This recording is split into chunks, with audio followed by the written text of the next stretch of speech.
Alright, well, it's Saturday, May 31st. I'm leaving the Mountain Quail Cafe in lovely Quartzite, Arizona. This last year with Sydney and Tim. I think it was either 22 or 2021. Yeah, it's a traditional diner. Average age is probably 70, even with a few young ones in the room. So, it's an update for my pit stop. Got into Quartzite last night at about 11:30. It was 87 degrees. It was 82 by 7 a.m. This place is full of snowbirds over the winter months, but pretty much clears out by now. There was maybe,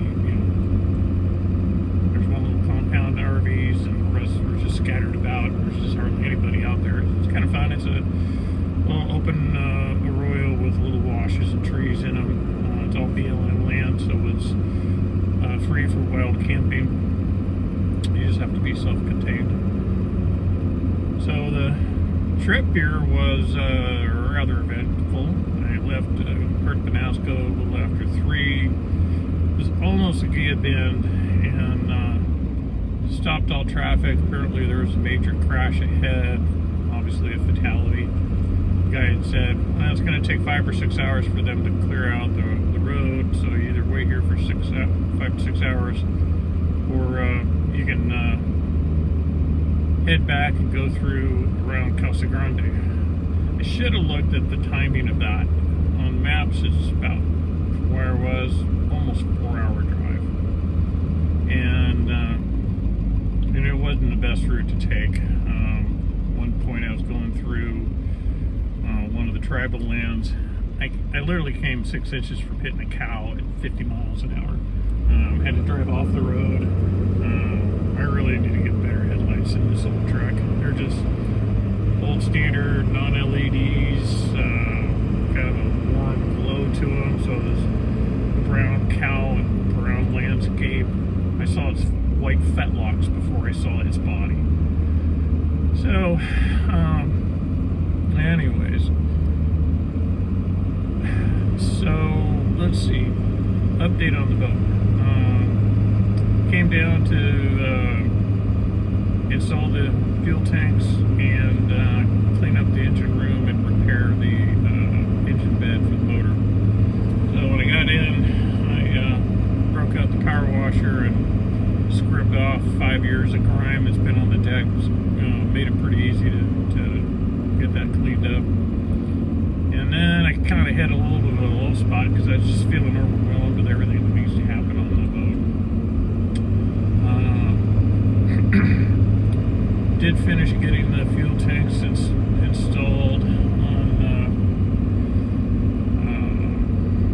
Tuesday and Wednesday. Wound up having to take a few trips out to hardware stores to get that done. It was great having Diane's e-bike. I can buzz around anywhere. That thing goes almost 30 miles an hour, so I can get to any place I want to, and pretty quickly having to break camp. So finally got those done. As always happens, one job pops up that you weren't planning on. Wound up having to, I pulled the propeller and the propeller shaft after noticing that there's a lot of wear in the propeller shaft, and I want to change out the dripless gland, or the stuffing box for dripless gland. And so I'm going to need a new propeller shaft. But to get that thing out, had to take the strut off of the pole. I'd never taken that off, and it's just, as Arthur Watson's a guy I know that has a sister ship to Concordia, and bought it in Mexico, and now he has it in Maryland. He told me, he says, oh, it's pretty easy to get it off. I didn't do it, but it was easy to get off, and sure enough, it's just 4 bolts, pops right off, and then you can pull the propeller shaft out.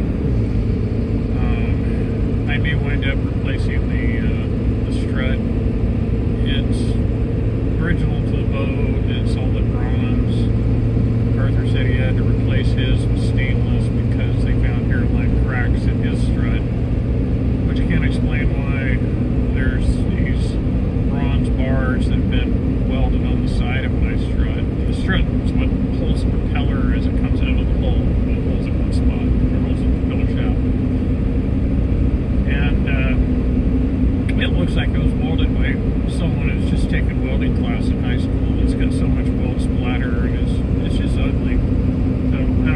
with me. We'll